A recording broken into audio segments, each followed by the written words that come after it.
Welcome to the Three Martini Lunch. Grab a stool next to Greg Columbus of Radio America and Jim Garrity of National Review. Three Martinis coming up. Very happy to have you with us for the Friday edition of the Three Martini Lunch. Jim Garrity is away, and here in his place once again, Inez Stepman of the Independent Women's Forum, and she is also host of the High Noon podcast. We have good, bad, and crazy martinis for you today. And Inez, it is June, which means it is Supreme Court decision month. And as we get later into June, we'll get more controversial decisions. The one everybody's waiting for, of course, is the Trump immunity decision. But there were three decisions today, and the one that's getting the most attention is a 6-3 decision on bump stocks. The Trump administration pushed this in the wake of the Las Vegas mass shooting, in which nearly 60 people were killed and hundreds of people were wounded. This is the USA Today version of the story. The Supreme Court on Friday said devices that turn a semi-automatic rifle into something closer to a machine gun are legal. A win for gun rights advocates and a blow to efforts to reduce gun violence that has besieged the nation. The court split 6-3 along ideological lines and deciding that the federal government was wrong to classify a bump stock as a machine gun. Justice Clarence Thomas wrote for the majority here, quote, "A bump stock does not convert a semi-automatic rifle into a machine gun any more than a shooter with a lightning-fast trigger finger does." Justice Sonia Sotomayor, who read the liberals' dissent from the bench, said the majority used an, quote, "artificially narrow definition to reach a conclusion that will have, quote unquote, deadly consequences." She says, quote, "When I see a bird that walks like a duck, swims like a duck, and quacks like a duck, I call that bird a duck." The hyper-technical issue that the court was asked to resolve was whether a rifle with a bump stock fires more than one shot automatically and by a single function of the trigger. And as this was officially Cargill versus Garland, meaning that the attorney general was sued by a Texas gun dealer on this. And so it's been a tough week for Merrick Garland. He loses here, and he was held in contempt by the House, to which he responded by immediately saying that you can't prosecute me while I'm Attorney General of the United States. So what do you make of the decision and where we stand with this? Yeah, I mean, I actually agree with the remark that this is like a highly technical thing. This is about interpreting federal law, not about the Second Amendment, right? The underlying law is from the 30s. It's from like the gangster era, right, when machine guns became popular. And the question is a technical one. Does the bump stock modify a semi-automatic in such a way that it amounts to being a machine gun? And the court said no. So I don't know how broad the implications from this actually are. It really does seem to apply just to bump stocks. There are other Second Amendment issues that are definitely waiting for resolution that are going to apply a lot more to the broad rights of gun owners in this country than this particular decision. That being said, yes, it was a reaction to the Las Vegas shooting, which we still don't know, a lot of details about. We still know almost nothing about the motivations of the shooter, et cetera. And it really was like a huge mass shooting. As you say, 58 people were killed. To the extent that I care about this decision, it's also just saying executive, like you can't rewrite the federal law. This bump stock is a different thing, even if it's essentially a workaround, right? A workaround designed to get around the law on automatic weapons. The agency can't rewrite the law to say what it wants it to say instead of what the law actually says. That's the job of Congress, which is, our constant refrain because Congress doesn't do its job anymore. But that is, in fact, the job of Congress. You got to get that stuff through Congress and change the law if that's what you want. That's been a consistent theme through our conversations this week, from Title IX yesterday to the guns today. What do you make of Merrick Garland going 0 for 2 this week? Yeah, I mean, I think the reason this brought along a lot of the moderate Republicans in terms of the contempt vote is because it's a pretty clear issue. This is the executive branch telling the congressional investigators that are not allowed to want the original transcript. The underlying issue here is about Joe Biden's transcript, ultimately the Hur report, right, which concluded, Joe Biden might be guilty of some of these things, but we wouldn't recommend prosecuting him because he's not mentally up to standing trial, and we don't think prosecuting him would look good in front of a jury. That was essentially the conclusion of the report. And so obviously politically what this is about is there's an edited transcript that removed repeated words, whatever, out of the president's answers. The reason Republicans want that transcript is because probably the audio of that, the recording of that interview probably shows that the president off script, off teleprompter, right, is going to say something about his mental capacity and in terms of his age, right? So that's the real issue here. But I think the reason they were able to get moderate Republicans to go along with this contempt vote is probably because I'm sorry, like it's kind of a cut and dry issue. The investigators get to see what they want. This wouldn't fly in a courtroom, for example. You can't just say like, oh, well, we turned over the transcript, right? You don't get the actual evidence, the underlying audio. You just get our transcript of it.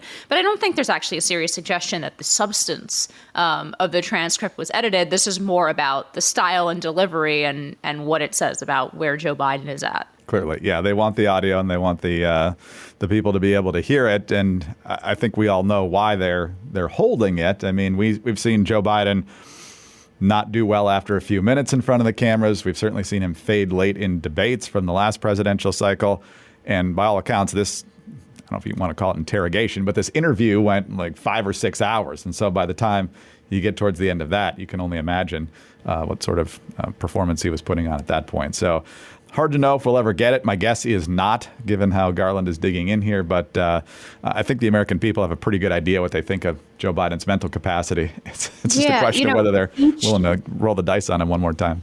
Each one of these incidents, right, may have an explanation. And so like what ends up happening with the capacity concerns about Joe Biden is in any particular instance, like the squatting incident over D-Day, right? First of all, if you're in a PR shop and Slate is writing headlines, fact check Joe Biden didn't poop his pants on D-Day, like you're already losing, right?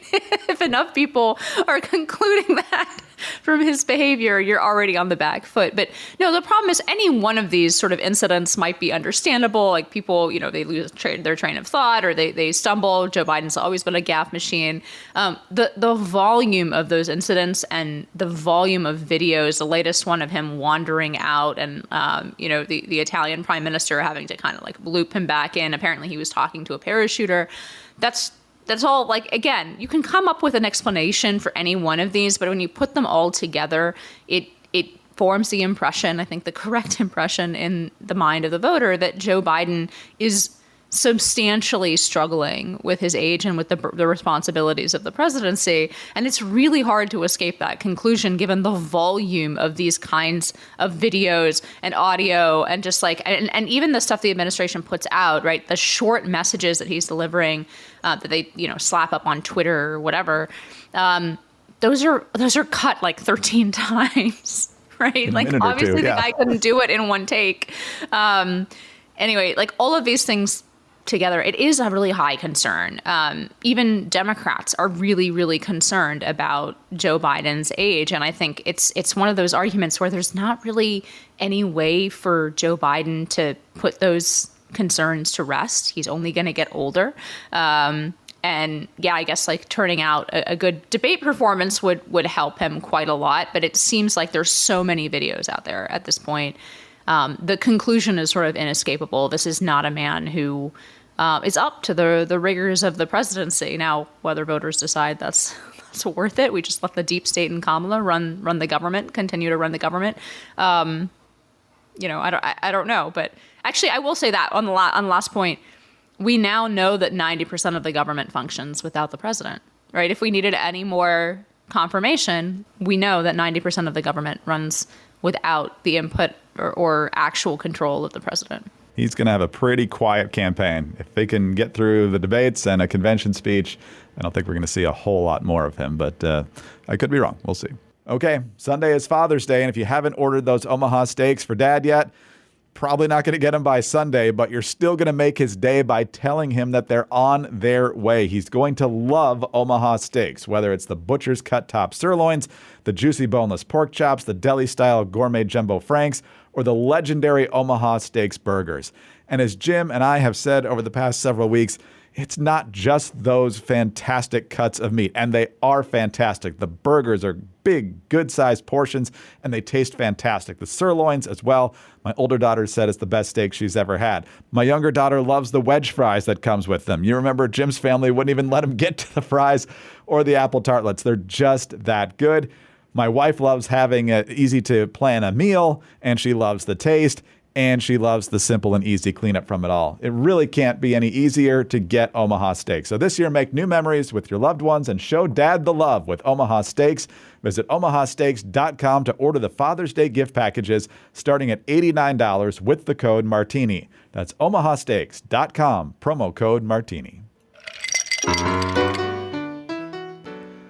All right, Inez, on to our bad martini now. And there's a whole lot of possible horrible things that could happen in the Middle East because we see them on a regular basis. But there's apparently deep discussions happening, both in terms of government officials and bureaucrats and consultants about what should Gaza look like after the fighting stops there, whenever that happens. And Politico magazine did a story on that, written by Nahal Tusi. A couple different parts here that should make your toes curl. First of all, just this initial sentence. From think tankers to McKinsey types to Washington bureaucrats, plenty of people are offering proposals, which should make you cringe and grab your wallet. Some focus on the immediate... You say that like those are three separate categories of people, by the way. Anyway... Some focus on the immediate security and governance needs of shell-shocked Palestinians left in Gaza, using terms like contact group and mandate. Some dream of Gaza soccer stadiums decades from now. The Biden administration, I'm told, by U.S. and Arab officials, is coalescing around plans for an interim Palestinian council to govern Gaza and a security coalition in which the U.S. military will play a major role. Further down in the story, it says that several plans want the U.S. to take a major role in organizing and running the force. That doesn't mean U.S. troops will openly patrol in Gaza, but they might be just outside, or they might be inside the territory performing functions that don't require Gazans to see them. Followed in parentheses, some Arab countries have told the U.S. that they won't play a role if the U.S. doesn't. So, I mean, Jim and I talked about this just with the installation of the pier, that this puts U.S. troops in danger of something reminiscent of Beirut 1983 or Abbey Gate, just putting ourselves as targets out there. If this is actually what the Biden administration is warming up to, there's definite reason for concern here.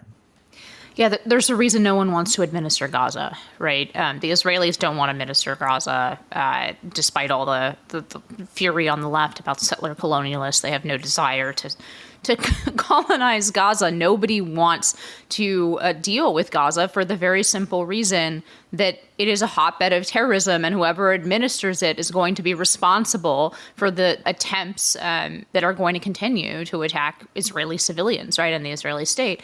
So nobody wants that responsibility for very good reasons, right? There's probably a reason that Joe Biden is desperately trying to bribe Arab countries into doing this. They would be probably it would be a massive step forward if a place like Saudi Arabia was willing to administer and take responsibility for Gaza.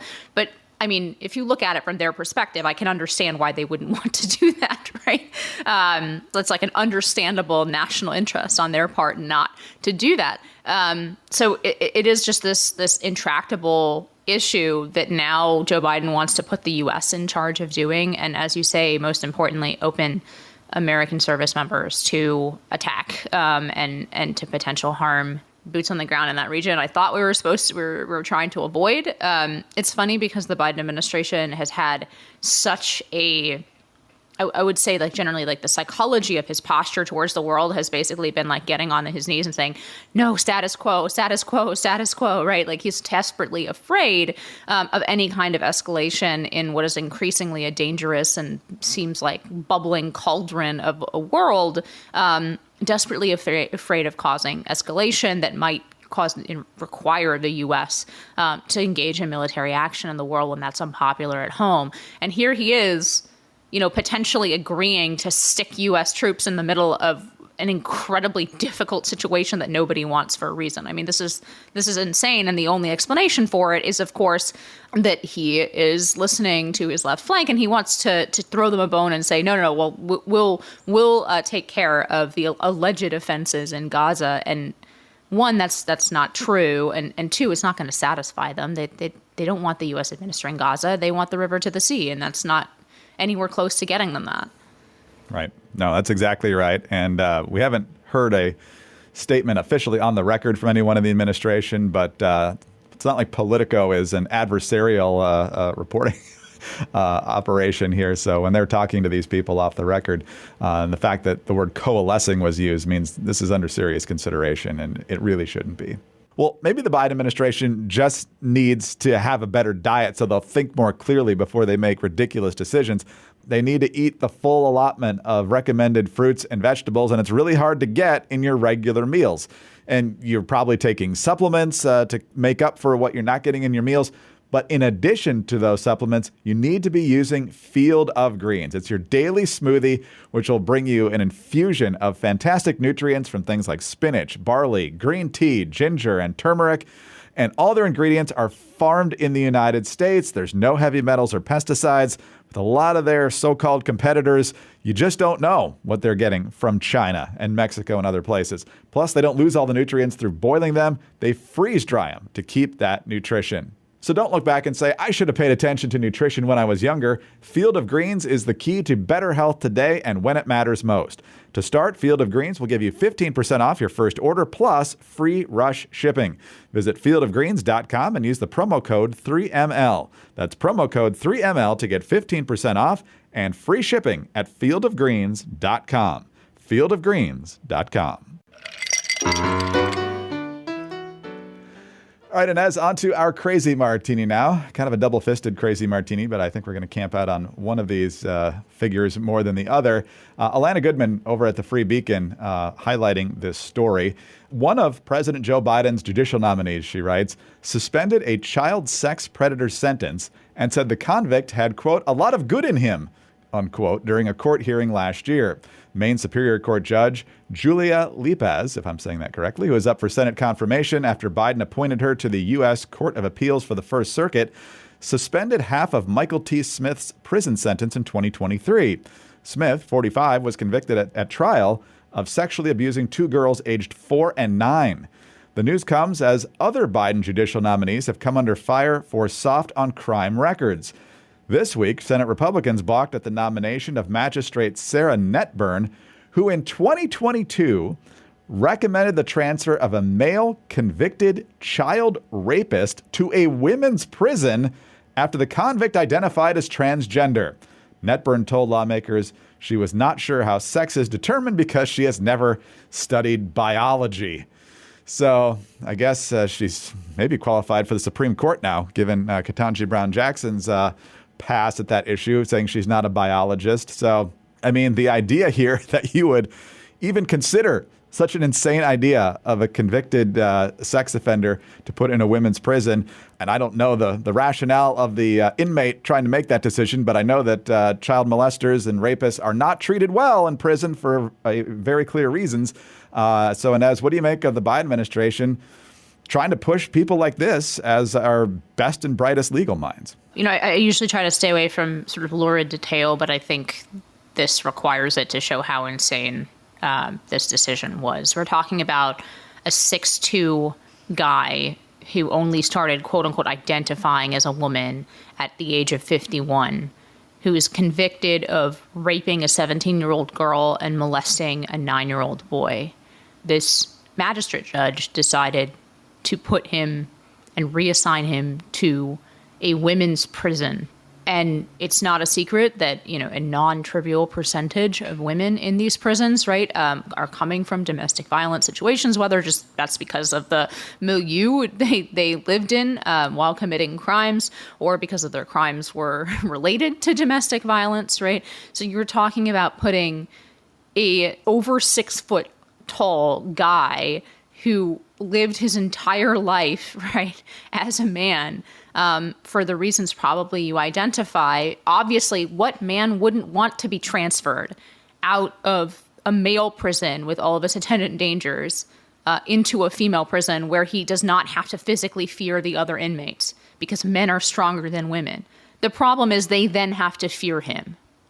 And so this is just a clear example of twisting the law for an ideological purpose and in such a way that really obviously endangers female inmates. And this is not the only place that this is happening, right? This is not one judge. In California, in Oregon, in Washington, in Illinois. There's been a few other states that are making this essentially policy to treat inmates how they quote unquote identify, which means putting fully intact men, oftentimes men who are convicted of sex crimes, in a prison with women. Now, those women are serving their sentences. It is not part of their sentence to be put in a cell with somebody who can physically dominate them in that way and be dangerous to them in that way. It's part of their sentence is not to be physically vulnerable and sexually vulnerable in that way. There have already been pregnancies that have resulted in these prisons and these setups, right? So this is completely outrageous. And in terms of the biologist comments, right, it reminds me of the video that went viral a couple years ago of a woman, a TERF, I think, at a swim meet watching a guy blow away all the women in a sports context, saying, yeah, I'm not a biologist. I'm not a vet either, but I know what a dog is. This is the most obvious rationale. I will say that this kind of insanity is just the logical conclusion of the way that we think about equality between men and women today. So in the ERA context, the Equal Rights Amendment context, right, there's this interesting decision, Johnson against California, that forbade prisons to segregate on the basis of race, right? And the fact that the prisons argued that actually we have much less violence when we segregate by race, like when we separate out people by race, a lot of the racial gang-related violence in prisons goes down. It becomes more easy for us to control. And the court said, no, like that is a pretty strong reason, but you need an even stronger one because our Constitution and federal civil rights law doesn't allow you, the government, to literally put black people in one corner and white people in another, right? The trend in our law in 1,000 different ways, whether it's the push for the Equal Rights Amendment or the interpretation of the Equal Protection Clause, or now in the transgender context, right, the reinterpretation of civil rights law, there's no recognition that the standard should be different about sex than it should be about race. And that is absurd. It's insane. It's obviously insane. It will be both tyrannical and dangerous to treat men and women as though separating them and treating them differently in circumstances that are where their differences, their actual physical, biological differences are relevant, is as forbidden as the government discriminating on the basis of race. This will lead to outcomes like this, right? Where we put in a 6'1" guy who's a convicted rapist and child molester with female inmates and pat ourselves on the back for doing something good for progress and equality. It's a great argument, but it's sad that we even have to make it because, 10, 15, however many, 20 years ago, it was just obvious. It was common sense. It was intrinsic. It was basic understanding of humanity that you need to have these people in separate facilities. And so I feel like it's a confluence of two things here. One is, of course, that fidelity to the cultural left's agenda kind of trumps all. And then you also kind of feed in a little bit of the left defending the criminals more than the victims here. And in the process, they're creating more victims. Yeah, that's exactly right. On the other nomination that you mentioned, and generally on the softened crime issue, like that's a charge that's only going to become more potent. And it's interesting to me that Republicans are using it against judicial nominees. It's in some ways a very traditional charge, right? Like it's been thrown around in politics for a while, like Willie Horton, right? You let out some guy and he went on a killing spree, but it's going to become more and more potent as the crime issue escalates, especially in American cities, right? So there has been for a long time this criminal justice reform plank, even on the libertarian right. And this is something, don't forget, like one of Trump's basically 2 legislative achievements is the First Step Act, which I opposed, by the way. If you are concerned about civil libertarian issues in the criminal justice system, the worst thing that could possibly happen to make your concerns completely irrelevant is to allow crime to continue to rage out of control. That is how you will get a 1994 crime bill, which I think had a lot of good provisions in it. I will defend Joe Biden on that particular charge. That was a vastly popular bill. And yes, it was harsh. And are there provisions of the 1994 bill that I think probably once crime dropped into the 90s and 2000s, people were willing to reconsider, yes. But that bill was extremely popular, and harsh measures were extremely popular because ordinary people and law-abiding citizens couldn't walk down the street in any of America's cities without fearing for their life. And we are headed back in that direction, and this charge is only going to become more potent. So anybody who is on the left or even on the libertarian right who is concerned and does not want to go to a situation where we are going to have really, really harsh criminal penalties, those penalties will be demanded by people if you don't control the crime wave in cities. The judicial nominees are just like one avenue where that charge is going to be used. It's obviously going to be potent in politics as well. And I would expect that at some point it'll become potent even on the Democratic side, which is why you see Democrats like the mayor of New York City, Eric Adams, actually talking pretty tough on crime. There's a limited amount he can do because he's a crazy city council. But I think he understands that a lot of his constituents, Democrats though they might be, are worried about crime in New York City. Two different systems, of course, with local DAs and federal judges. But if you got a bunch of Soros-backed DAs who are trying to let the criminals out most of the time, and then you've got federal judges who are soft on crime as well, doesn't leave the American people a lot of places to have a lot of confidence in the system. So, Inez, great to have you with us today, as always. Sorry to end on such a sobering note, but have a great weekend, and we'll talk to you down the road. It's great to be here. Thank you. Inez Stepman of the Independent Women's Forum, and she's also the host of the High Noon podcast. I'm Greg Corumbus of Radio America. Thanks so much for being with us today, and please be sure to subscribe to the 3 Martini Lunch if you don't already. Tell your friends about us as well. Thank you also for your 5-star ratings and your kind reviews. Please keep those coming. They really do help us out a lot. Get us on your home devices. All you have to say is play 3 Martini Lunch podcast. Follow us all on Twitter, or X, I guess it's called now. She's at Inez Felcher. Jim is at Jim Garrity, and I'm at Dateline_DC.